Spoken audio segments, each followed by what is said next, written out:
Children 5 and under, you're dismissed to your classes. You can head back there. If you're not a children 5 and under, then you're staying in here, and we're going to talk about Gospel of Luke in chapter 6. So if you can go ahead and flip over or scroll down to Luke chapter 6. That's where we're going to be this morning. This is our last sermon in the introductory series of the Gospel of Luke that we've called Introducing Jesus, right? And we've seen a lot of things about Jesus as we've looked through these first 6 chapters, 5 or 6 chapters. Next week we're going to begin another section that develops in the Gospel of Luke called the Sermon on the Plain. And it's very similar to what you might know as the Sermon on the Mount in Matthew. It's a very similar topic in the Sermon on the Plain. We'll start that next week, go through Christmas into January on that. We're just going to begin reading right here in Luke chapter 6, verse 1, to begin our time together this morning. It says this: On a Sabbath, he, Jesus, passed through the grain fields. His disciples were picking heads of grain, rubbing them in their hands and eating them. But some of the Pharisees said, "Why are you doing what is not lawful on the Sabbath?" Jesus answered them, "Haven't you read what David and those who were with him did when he was hungry? How he entered the house of God and took and ate the bread of the presence, which is not lawful for any but the priests to eat? He even gave some to those who were with him. Then he told them, 'The Son of Man is Lord of the Sabbath.' On another Sabbath, he entered the synagogue and was teaching. A man was there whose right hand was shriveled. The scribes and the Pharisees were watching him closely to see if he would heal on the Sabbath, so that they could find a charge against him. But he knew their thoughts and told the man with the shriveled hand, 'Get up and stand here.' So he got up and stood there. Then Jesus said to them, 'I ask you, is it lawful to do good on the Sabbath or to do evil, to save life or to destroy it?' After looking around at them all, he told them, 'Stretch out your hand.' He did, and his hand was restored. They, however, were filled with rage and started discussing with one another what they might do to Jesus."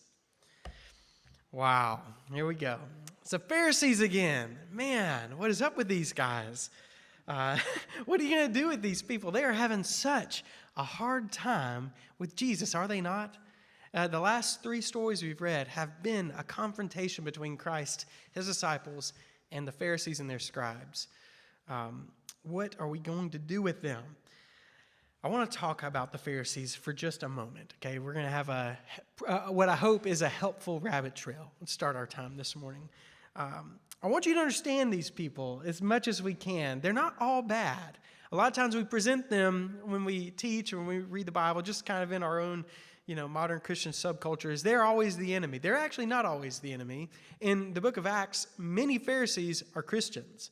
They are Jesus followers. Many Pharisees converted to Christ. They're not all bad, but initially in the Gospels, they are having a difficult time with Jesus. And I want you to understand why and give you a little context. Okay, so as many of you know, the story of the Old Testament is, let's just say this. Israel wasn't the best at following God, okay, right? They struggled. It was tough on them, right? They had a tough time following God's law and participating in their covenant with God. And I think that's actually probably being generous. It was a complete disaster, really, right? Out of all the Old Testament, you really only have about 60 years of relative peace in Israel. So when they inhabit the land, it's the judges, which are, it's rough, it's bad. You read through the book of Judges. They really struggle to follow Yahweh. And then eventually they get David and Solomon, and they have parts of their kingship where things really seem to be rolling correctly. And then after that, it's just downhill from there, right? It's been a pretty complete disaster, this mass apostasy in Israel. Majorly, Israelites worshipped other gods when they should have worshipped Yahweh through the Old Testament. Mass apostasy, idol worship. There are even moments where Israel descends so far into child sacrifice in fire. Yeah, it's bad. It does not go well. It ends pretty terribly also. It ends with 10 tribes of Israel being completely wiped out. They're gone. There are very few remnants, but by the time you get to the New Testament, there are no Gadites, Asherites, there are no Danites. No, by the end of this whole episode of history, they are exiled into Babylon, what is left of them, and they get to return to Jerusalem, some of them. And when they do, they look around, and all that's left is some of the tribe of Judah, the tribe of Benjamin, and a few Levites. That's it. There's a smattering of others that have made it through, but they have no family history anymore. They have no tribe anymore. Most of Israel is wiped out through this because of their apostasy, their sin. This is part of the covenant in Deuteronomy, that these things would happen if they abandoned the Lord in his covenant. And so when they arrive back in Jerusalem, there are a couple things happen. The book of Ezra, Nehemiah, these things. And after that, the Lord's prophetic word is silent for 400 years. Just get some perspective on that one. Man, 400 years ago is 1622. 1622, that is a long time ago. The world is very different between these 400 years. And they have prophetic silence from God for 400 years when they return to Jerusalem. The Pharisees arise during that time. Okay, you don't see Pharisees in the Old Testament. They just kind of pop up in the New Testament. They've arisen during this time of silence from the Lord. And here's what they're all about. Okay, this is the MO of a Pharisee. The exile, the curse, all these bad things that have happened to us because we've abandoned the law. Their big thing is it will never happen again under our watch. Okay, never again. We will never abandon Yahweh. We'll never abandon the law. We'll never abandon the covenant under our watch. And that is the marching orders of the Pharisees. It's a very religious group of people who don't want to see Israel living under curse. And they will do whatever they feel like they have to do to ensure that they keep the covenant, the law, the Mosaic law, whatever they have to do to make sure it's kept. And that's why when you open up in the New Testament and they are confronting Jesus and his disciples left and right, they seem so legalistic. It's because they are very legalistic. Their legalism is reactionary to all of the horrible things that have happened to Israel over the last 400 years. They've been conquered by foreign nations 5 times during these 400 years. 5 times. The temple has been sacked, ruined. It's been rough. So they're so legalistic because it's reactionary to the mass apostasy of Israel over the ages. And they're going to say never again. We won't apostatize. We're going to follow the law legalistically. And that's what happens in the New Testament with the Pharisees. And so here they are again confronting Jesus about his teaching and way of life. And in these 2 confrontations, there was 2 confrontations you probably noticed. Jesus is going to make some corrections to their theology. Jesus is going to try to correct some of the legalism and some things that have built up over time for the Pharisees concerning specifically the law and the Sabbath. Okay, the law and the Sabbath. So let's look at these 2 things. We're going to start with the law and how Jesus responds to the Pharisees. Now remember, the question the Pharisees initially posed to him is, why are you doing what is not lawful on the Sabbath? And much like our previous sections that we've read, when the Pharisees present a question to Jesus, is actually an accusation. They're really saying, Jesus, you're breaking the law on the Sabbath. That's what they're really saying here. Why are you doing what is not lawful on the Sabbath? And when they say lawful, they mean the Mosaic law, the law recorded in the first 5 books of the Old Testament, the Torah. And when Jesus responds, he doesn't even make the argument that there is no law in the Old Testament saying what he's doing is wrong, walking through the grainfields, picking grain and eating them on the Sabbath. He doesn't respond by saying there's no law that says this is wrong, even though there's not. Okay, it's not a law in the Old Testament saying they can't do this. In fact, there's a law saying that they can do this, that if you are a landowner who farms, you are not supposed to harvest what's on the edges of the road. You're supposed to leave that there for wanderers, for the poor and the outcasts. He doesn't make that argument, though. He doesn't go there. He doesn't even argue about the Sabbath. which is what you might expect.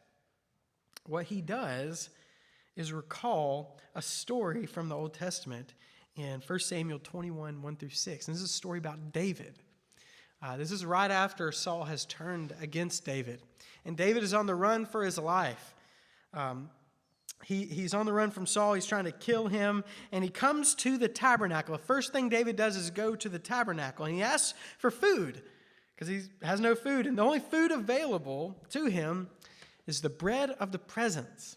Now, the bread of the presence was 12 loaves of bread kept in the tabernacle. Okay, this is the temple of God, the mobile temple of God. And this bread that's kept there, and it represents God's provision for Israel, his goodness and generosity and love to Israel, this provision laid out in the tabernacle. And the bread could only be eaten by the priests. Okay, and only after it had been replaced with fresh bread. So maybe like once a week, every other week or something, they would replace the bread. And so when the priests got to eat it, it was like old stale bread. But they're the only ones who got to eat the old stale bread, right? No one else. It was unlawful for anyone else to eat this bread. It could only be eaten by the priests. And so when David shows up, asking for food, and the only food that's available is this bread of the presence, he is allowed to eat the bread. Not replaced by fresh bread. He's allowed to eat the bread right out of the tabernacle. The priest gives it up to him, and like it's just fine for him to do so. And he's never reprimanded. He's never punished for this.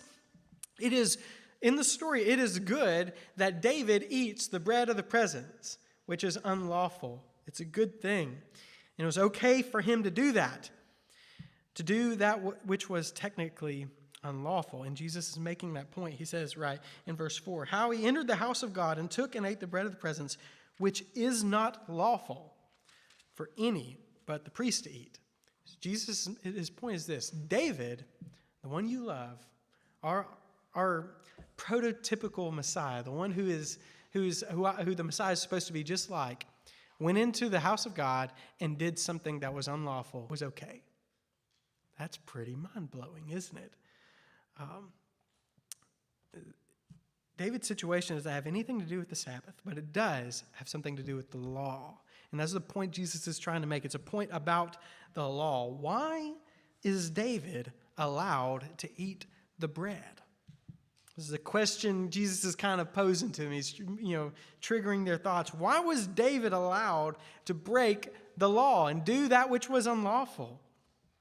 In seminary, I had a professor named Dr. Bach, and great guy, funny guy. He sounds like a sailor laughing in like a tavern all the time. He's a great guy, and he used to tell all of us this. He said the law was never intended to be interpreted so literally that compassion was excluded. What do you think about that? Write it down if you want to. This is a good little thing to remember when you read the biblical law. The law was never intended to be interpreted so literally that compassion was excluded. Why was David allowed to eat the bread and do that which was unlawful? Because he needed it. That's the answer. Because he needed it. He was hungry. And that's why he was allowed to eat the bread of the presence. It's because he was hungry, because he needed it. We spoke a little bit about this last year when we were going through the book of Exodus. The law has several purposes, okay? At least 3 purposes. The first one is to demonstrate all of humanity's moral bankruptcy before the Lord, right? All of us are morally bankrupt. We've all been compromised morally and sinned, right? And the law demonstrates that for us. The second purpose of the law is to continually remind Israel of their dependence on God. And that's what all these ceremonies were doing, right? About unclean and clean. Always reminding, keeping it in the forefront of Israel's mind, their dependence on God and the contamination of sin in this world, right? And the third purpose of the law is this. It's to promote goodness and limit evil. All right, you see how they would work that way? The law would promote goodness and limit evil, right? It's good to not steal. It's good to respect the property of others. It's good to not murder other people for your own convenience, It's to promote goodness and limit evil. The law is for Israel's good. The law is for Israel's good. It's just for good, period. That's what the purpose of the law is. And so David was allowed to eat the bread, which is unlawful. He's allowed to do this unlawful thing because to do what was technically lawful, keep him from eating the bread, would have prevented what is good. Do you see how that works? If the priests were to not allow David to eat, they would have made him go hungry, which is not good, right? It's against the purpose of the law. The law is for good. It's not supposed to limit good. The law isn't supposed to put barriers before what is good. It's not supposed to create these walls for goodness. It's supposed to promote goodness. The law is for good, and that's what Jesus' point is here when he brings up the story of David. David's allowed to eat the bread of the presence because it's good. It was good for him to be fed because he was hungry. And the law shouldn't prohibit what is good. So the law is for good. This is a revelation for the Pharisees. So they see the law as something that will keep them from being punished, right? And their strict obedience to it. Jesus tells them, remember that the law is for your good. It was a good thing for you to promote goodness and limit evil. And if the law is for good, then that means the Sabbath is for good because the Sabbath is within the law. So the Sabbath is for good. And he made this point. He made his point about the law with David, and now Jesus is going to make his way back to talk about the Sabbath and the second confrontation with these Pharisees. You see, the second confrontation is you have this man who's on a Sabbath in the synagogue, and he's teaching, and his hand is withered. It's damaged, and he needs it healed. And so Jesus is going to heal his hand on the Sabbath, and apparently that is unlawful. Okay, again, no verse in the Old Testament. I'll explain that in a moment. And whenever he responds to these Pharisees and their scribes, Jesus says this: "Is it lawful to do good on the Sabbath or to do evil? To save life or destroy it?" That's in verse 9. Is it lawful to do good on the Sabbath or to do evil? To save life or to destroy it? And the answer is quite obvious. I think you all know the answer. I know that we all know the answer. The Pharisees knew the answer. The scribes, everyone knew the answer. Of course. Of course, it is lawful to do good and save life on the Sabbath. And of course, it is not lawful to do evil and destroy life on the Sabbath, right? Makes a lot of sense. Now, let's go back to the Pharisees and think about them for a minute. Their MO. This will never happen again. Legalism towards the law so that it will keep us from being exiled and living under curse in the covenant. They're trying to make sure people do not break the law so that Israel is not exiled again. That's what their whole goal is. So here's what they do. They surround the law. I kind of imagine the law like this. They surround the law with a fence. Okay? And this fence is another layer of law. It's called the Mishnah. And here's what it's all about. Like, if you don't break this fence of law, then you won't be able to get close enough to break the actual law, right? So they're trying to help people not break God's law. And so they just add some laws surrounding it to ensure that they don't break the law. So, for instance, you have the Sabbath. Sabbath law in the Old Testament is real easy. Super easy. Don't work, keep it holy. That's it. That's the Old Testament law on the Sabbath. Don't work, keep it, and don't let your, servants work and your household work and all this kind of stuff. No one works on the Sabbath, and you need to keep it holy. So here's what they do with the fence. They put up the fence, and then the fence goes something like this: don't walk more than half a mile on the Sabbath. So if you walk more than half a mile, that's work. Okay. Don't write more than one letter on the Sabbath. Yeah. Don't sew more than one thread is a good one. Don't get animals out of the pit if they fall in, and don't move things around the house. Okay, can't move your furniture around the house on the Sabbath. Okay, so you have this fence around the law, extra law, so that people won't break the actual law. And this is what the Pharisees did. All right. Here's what's horribly ironic about this. Devastatingly ironic, I might say. It's a burden. It's such a burden. Could you imagine not being able to move things a whole day? It's not in the Bible. It's not in the Old Testament scriptures. You can't move. You can't sew more than one stitch. You can't write more than one letter. You can't walk more than half a mile. We have these step trackers and stuff. And so imagine I say half a mile is actually a quarter mile of steps. It's 2,000 cubits, which is steps. You can't walk more than that many steps. Imagine having to keep track of that. Every Saturday, you got to keep track. They don't have the Apple Watch. It's keeping track for them. They got to be thinking about it in their head. It's a burden, a crazy, huge burden for these people. What was the Sabbath actually for? Rest and peace. Rest and peace. And there's nothing restful or peaceful about what the Pharisees are doing on the Sabbath, is there? Nothing restful or peaceful. You can't eat the grain on the side of the road. Go hungry. It's better that you go hungry than eat these things, is what they're saying. Is that restful and peaceful? No. Man who has a shriveled arm, incapable of work. You can't be healed on the Sabbath. Is that restful and peaceful? No. Prohibiting what is good and acting like the law is backing that up. The Sabbath was for the good of God's people. It's supposed to alleviate burdens, right? For a whole day, alleviate your burdens, not create them. And it's true for all of the laws. The Sabbath specifically, but it's true for all of the law. It's supposed to promote goodness and limit evil. And church, who knew that a wonderful thing, a wonderful blessing, could be turned into a curse?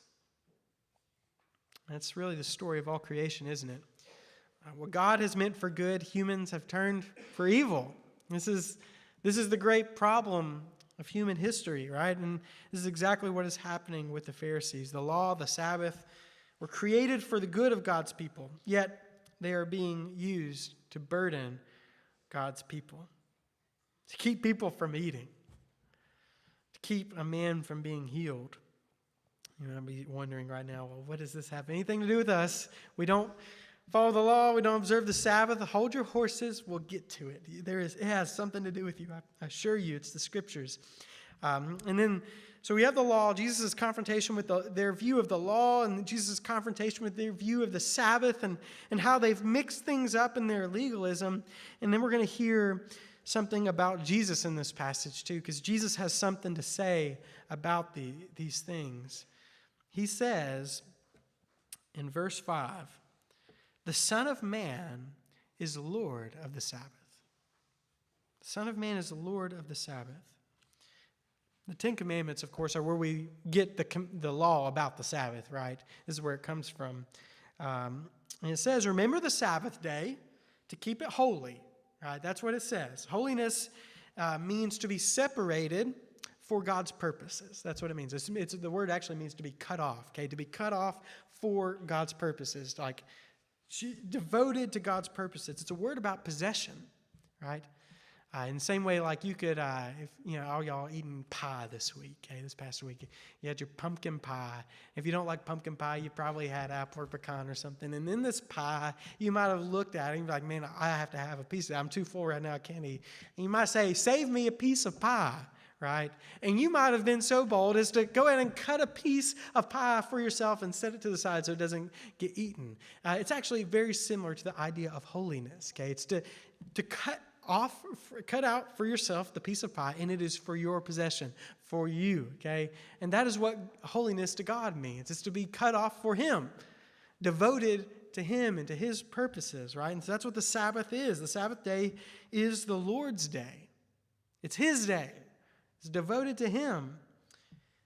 And Jesus says He is Lord of the Sabbath, right? He's Lord of the Lord's day. It's the most blatant claim to deity yet in the Gospel of Luke. The Gospel of Luke builds the picture of Jesus from the ground up. It's not like the Gospel of John opens up the Word became flesh and dwelt among us, right? He was in the beginning with God, and it opens up from the very beginning that Jesus is God, deity come to earth. The Gospel of Luke, with the other synoptic Gospels, they build a picture of Jesus from the ground up and gradually give us more details and show us that Jesus is special. He's different. He's a miracle worker. He can do incredible things, right? He has authority over evil spiritual oppression. He's sent from God. He can cleanse death from people. He can forgive sins. And the very last bit of this introductory material for Jesus says, He is the Lord. This is the final block in the image of Christ. He is God. He named himself the Son of Man in the last chapter. He is the Son of Man. And here he is saying that the Son of Man is Lord of the Lord's day. He is the Lord, Yahweh. And the Lord created the law, right? Bring back the law and Sabbath. The Lord created the law and the Sabbath for Israel's good. And Jesus is Lord over this good thing. Here's his point. If Jesus ordained this for good, and it is his, right? Good better happen on what the Lord has made for good. You get that? Like, good things better happen on the day that the Lord made for good.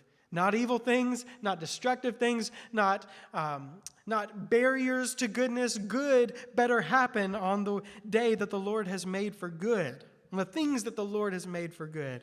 Because He's Lord over it. He's in charge over what happens under the law and in the Sabbath. He's in charge over the good works He has ordained. And He intends that they actually be good. Christ is in charge of the good works He's ordained, and He intends that they actually be good. What does this have to do with us, who are neither under the law nor under the Sabbath? We don't observe Sabbath, right? Today's not the Sabbath. Today's Sunday. Sabbath was yesterday, right? We're not Sabbath observers in the new covenant. What does it mean for us? Church, Jesus is still in charge and Lord over the good works which He has ordained. And He still intends that they actually be good. And so what is the good work He has ordained in the new covenant? What's the good work Christ has ordained in the new covenant? The primary good work He's ordained. Look around. The church. The church is the good work which Christ has ordained in the new covenant. In the same way that He created the law and the Sabbath for good, the Lord has created the church for good, right? When you look at it like Ephesians 2, you have this wonderful, beautiful passage about salvation, right? You are dead in your trespasses and sin, but He raised you to life. And the whole purpose comes in verse 10, for good works, to do the good work of the gospel. The church is the good work that Christ has ordained in the new covenant. And so here's where this becomes very relevant for us. How many people have been spiritually wounded by the church? Oh, man. How many people struggle to find goodness in the church? How many people have heard Jesus say, "My yoke is easy, my burden is light"? Yet when they enter His church, they experience, my yoke is merciless, and my burden is graceless. You know anyone that's been hurt by the church? Maybe it's been you. Anyone that's been wounded at a place that's supposed to be a hospital for people? But Jesus is Lord over the works of our church, and He intends them to be good. He intends our works to be good. And so this is a warning to all of us who are part of the good work that Christ has ordained to do. It's a warning against the actions in the heart of the Pharisees, who have turned what is good into something that limits goodness and promotes evil. Be careful, all of us, to treat the people who come into this gathering with mercy and grace. Be very careful to treat them with mercy and grace. If they've been here for 15 years, if they've been here for one day, be very careful to treat them with love, mercy, and grace. Be very careful, all of us, to consider our time together as restorative. Not a time to beat people down, a time for judgment. The church is a family. We ought not to confuse it for a talent show. The church is a mission. We ought not confuse it for a country club. The church is a hospital, and we ought not confuse it for a battlefield. This is the temptation. It's just the reality. What happens sometimes when our hearts transform something that was meant for good into a tool for our own selfishness, for our own desires, much like what is happening 2,000 years ago with the Pharisees. The Lord has made the church for his good. This is the good work of the new covenant. His church on mission, spreading the gospel, being a light in darkness by the power of his Spirit. And so let us resolve together that everyone who comes into our fellowship, whether it's a day or 15 years, no matter how long, that they would experience the goodness of Jesus in our church. They experience the goodness of Jesus in our Sunday school classes, experience the goodness of Jesus in our conversation, sitting out there drinking, sipping on coffee, experience the good of Jesus when we go to community groups, Foodland. I don't care. All the things. Let us be about the goodness of Christ that he has ordained in the church. It's my prayer that people, when we come in contact with members of New Covenant Baptist Church, like we don't have responsibility. I can't have responsibility for other churches, but we have responsibility for each other. That when people come in contact with us, that they would see the goodness of Christ. This is the good work that Christ has ordained, and he intends for it to be good. And so let's hold each other accountable to that. Let's limit evil. Let's limit these things and promote goodness among us. Let me pray.